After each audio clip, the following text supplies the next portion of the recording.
Hi friends, welcome back. இன்னைக்கு நம்ம என்ன செய்ய போறோம் அப்படினா இன்னைக்கு நம்ம ஒரு immunity booster drink தான் செய்ய போறோம். நம்ம ஏற்கனவே 2 immunity booster drink செஞ்சிருக்கோம். அதோட லிங்க் நான் descriptionல தரேன், click பண்ணி பாத்துக்கோங்க. இன்னைக்கு நம்ம ginger tulsi tea எப்படி செய்யணும்னு பார்க்கலாம். இதுக்கு நிறையலாம் ingredients தேவைப்படாது. இது செய்யறதுக்கு ஃபர்ஸ்ட் தேவையான அளவுக்கு துளசி எடுத்துக்கோங்க.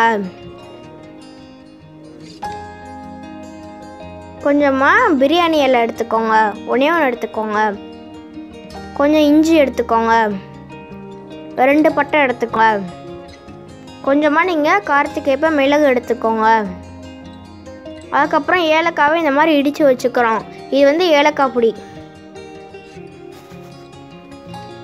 இப்போ ஒரு பேனை ஸ்டவ் ஆன் பண்ணி வச்சுருங்க. அதில் ஃபஸ்ட்டு தேவையான அளவுக்கு தண்ணி ஆட் பண்ணிக்கோங்க.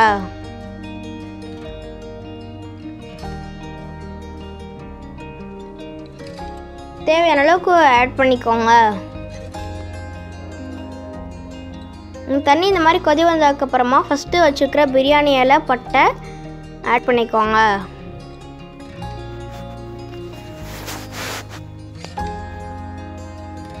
ஆட் பண்ணியாச்சு.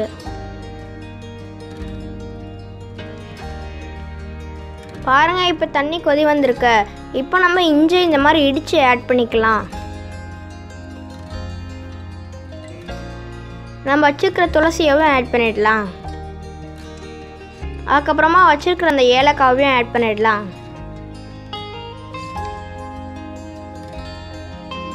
கொஞ்சமாக பெப்பர் தூள் ஆட் பண்ணிக்கலாம். பாருங்கள், எல்லாமே நல்லா கொதி வந்திருக்கு. பாருங்கள், அந்த தண்ணியோட கலரே நல்லா மாறி இருக்கு. பாருங்கள், எல்லா நியூட்ரிஷனுமே அதில் அப்சர்வ் ஆகிருக்கு.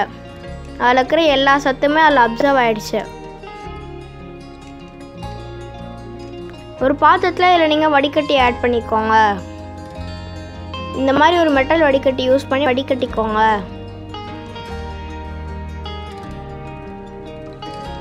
அதோட அந்த தண்ணி மட்டும்தான் நம்மளுக்கு வேணும். தண்ணி மட்டும் இந்த மாதிரி வடிகட்டிருக்கோம். நம்ம இப்போ இதை சர்விங் கிளாஸில் மாற்றிடலாம்.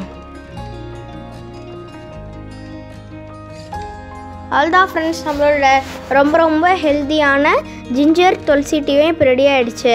தேங்க்ஸ் ஃபார் வாட்சிங். உங்களுக்கு இந்த வீடியோ பிடிச்சினா மறக்காம லைக் பண்ணுங்கள், ஷேர் பண்ணுங்கள், சப்ஸ்கிரைப் பண்ணுங்கள். Taste now and ever. Bye.